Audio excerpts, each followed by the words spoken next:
Have you ever wondered where you can ride a dirt bike? A racetrack, the woods, a cave, wherever this is. Today I'll be riding my dirt bike in these environments to see which one is the best. I can't find a reason not to do this because I literally wear a dirt bike helmet in all my videos. However, for these locations to pass, I have to have a heck yeah moment. Basically a moment that's fun enough to say this was cool. Today, we have 3 classes of dirt bikes. We have a race bike, a lightweight electric dirt bike, and a custom dual sport Grom, a street bike that is converted into a dirt bike. And we're gonna see what these bikes are capable of, and does it really make a big difference in the trails. Let's get started. And I'm also not the only YouTuber riding today. This is Zenith. He's a street bike YouTuber, and he actually built the custom off-road Grom. So this is my 2022 Honda Grom that I've converted into a dirt bike, and I haven't really done a whole lot. For the most part, this bike is completely stock, except for the knobby tires that I threw on at 2 a.m. last night. But other than that, this thing's completely stock, so we're gonna see how it performs today. Now, although this bike was made for the street, bikes you can modify. It's now ready for off-road. This bike was made for the track. It can also ride off-road. It may look like a Yamaha, but it's actually a Honda. And that's also a Honda. And with all the bikes prepped and ready to ride, it's only one way to find out how these bikes handle on the trails. We got ourselves street bike, dirt bike. This is the Grom. Oh, he's ripping. He's ripping on the Grom. So sketchy. Really? The tires are fine, it grips and everything. Right? As soon as you freaking hit a bump or anything, the forks just don't know what to do. It's like, it looks like a mini Honda African twin. Big dual sport bikes. Yeah, it's exactly like that. Now, after riding a few laps with Zenith on the Grom and me on my dirt bike, we were curious to see what would happen if we switched. I've only rode a Honda Grom one time in my life, and it definitely wasn't off-road. And Zenith was also new to dirt bikes, so I showed him how to ride my 250. What? This is so foreign. I'm not used to this. Okay, sweet. Oh, it's so quiet. All right, you can ride the 250. Yeah, it's a little tall. One of the major differences with these two bikes was the size. The Grom was wide and short, while my dirt bike was tall and thin. This is so weird. With both of us on completely different bikes than we're used to, it'll be interesting to see how this plays out. Okay, very sketchy. Doesn't seem to get the same amount of grips. This is so weird. What? I'm so used to like letting the clutch go out on it and on itself. Woohoo! It is fun to rip though. It's like a pit bike, but way heavier. Now, while I was trying to figure out how the clutch worked on this bike, Zenith may have taken off, but I was determined to see if I could catch him. I kind of let him go, but let's see if we can catch up. And honestly, this thing was actually a lot more fun to rip off-road than I thought it would be. Woohoo! Much different. I know, right? How to do? It's not as easy for sure, but it's actually a lot of fun to just slide on this little thing. But what gets me is the clutch. Like, you have to like let it go, and I'm so used to like slowly, bro. But like, wait, it's still a clutch. And I'm like, ah. I mean, it works. We'll take it off-road. Woohoo! Although this wasn't a dirt bike, it sure felt like one ripping it off-road. Ripping on the ground. Woohoo!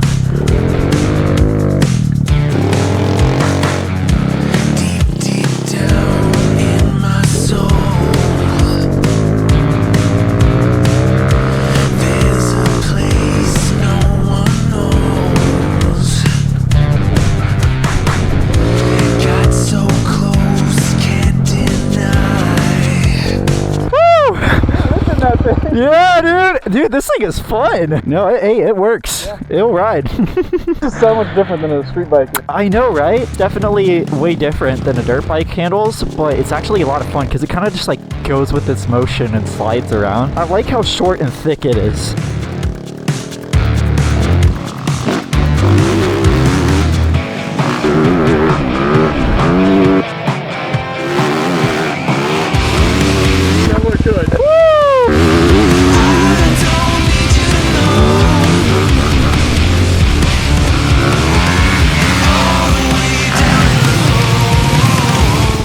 Oh, it's fun. Comment down below, electric or gas? Which one do you like better? And which bike do you have? So, after both of us riding each bikes, that leads to one question. What are these bikes truly capable of? Honestly, it's not that bad, but it definitely is not made for the dirt, you can tell. The knobby tires grip pretty good, but the only issue, the big issue, is the suspension. The suspension just does not cut it at all. It is not prepared for this, so every bump is just kind of a guess as to where you're gonna end up. But other than that, it does pretty well. Is this thing made for off-road? No. Can it be modified to ride off-road? Yes. Does it work very good? Also, no. But can you ride it? Yes, you can. It works. Doesn't mean work great, but it works. Can you ride this dirt bike off-road? Yes, and it rides very well. Can you ride it on the road? Also, yes. Does it ride very well on the road? No. This bike, honestly, it's a world of a difference compared to the Grom. You can actually like get over different bumps and obstacles, and it doesn't feel like it phases the bike all too much. I feel a lot more confident like leaning lower and leaning more as opposed to on the Honda Grom, simply just probably because of the fact that it's actually made for this and the Grom is not. A heck yeah moment. So you've seen what a dirt bike can do in the trails, just imagine what it can do on the track. With jumps, prepped dirt, and several other riders, motocross is its own league. Riders aren't just battling other competitors, it's also the track. And on top of that, you're riding in a competitive environment. The feeling you get when you go on a motocross track is unlike anything else. You put on your gear, start your bike, and enter the track with several other riders of different skills. However, this atmosphere isn't just pure adrenaline. It also takes a lot of endurance and technical skills to ride. Go too slow, you won't clear a jump. Go too fast, you'll jump it too far. On the technical side, you've got to choose the right lines, controlling the bike at high speeds. The faster you go, the more the bike's going to lose control. And not only does that take skill, it takes an insane amount of endurance. Think about it like working out. If you do 1 push-up or 2 push-ups, it should be pretty easy. But if you do 20 push-ups, it's going to gradually get more difficult. The same effect happens when you're riding on the track. This is called arm pump. If you take a look at my handlebars, you'll notice they move quite a bit while I'm riding in the track. And to make sure I stay on the bike, I have to tightly grip the handlebars to make sure I don't fall off. After time, this is going to put a lot of stress on my forearms, causing arm pump. Physical endurance is one of the biggest parts about the sport. It's not just the bike, it's the rider. The experience of motocross is unreal. Sending it through the berms, flying over the jumps, and battling other riders, nothing beats it.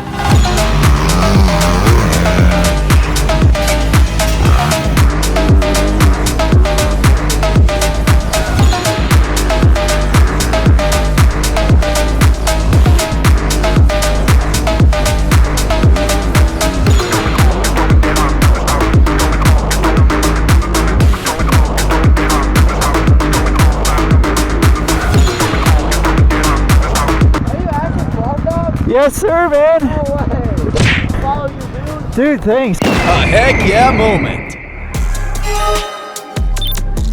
We're on the street. There's a mine at the top of this mountain. We're gonna ride our dirt bikes to the very top, make our way to the mine, and ride our dirt bikes inside the cave. And then, yeah, I mean, what do you think's gonna happen in this cave? I heard that there's 300-foot hole. Let's go. All right, what's a crazy thing we'd have to do to get sponsored by Red Bull? Yeah, we gotta get sponsored. I have to do some crazy stuff. This might be it. I do know how to do crazy ideas that are probably not safe. Don't do this at home. An abandoned mine. Not much left of it. All right, race up the top. Oh my gosh, what? This is unreal. Hold up.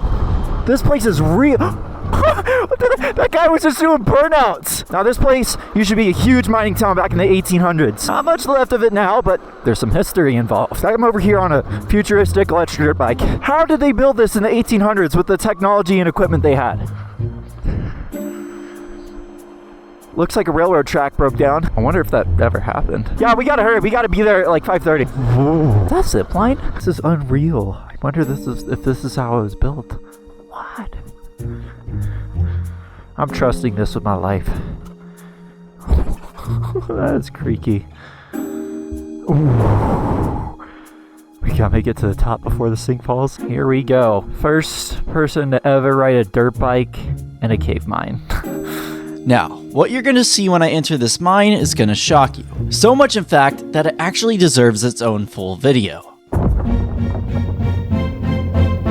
Hey, did you hear that? Oh, that's a heck no moment. Hey, thanks for making it to the end of the video. Now listen up, because now it's time for your mission. I need your help to discover what lies behind this cave. In fact, the second half of this cave is completely dark, but we need to find out. So, I'll tell you what, if we get 5,000 likes on this video, I'll be able to ride my dirt bike through the entirety of this cave and showcase what I can discover. So what are you waiting for? Like the video, share it with a friend, and let's make this happen.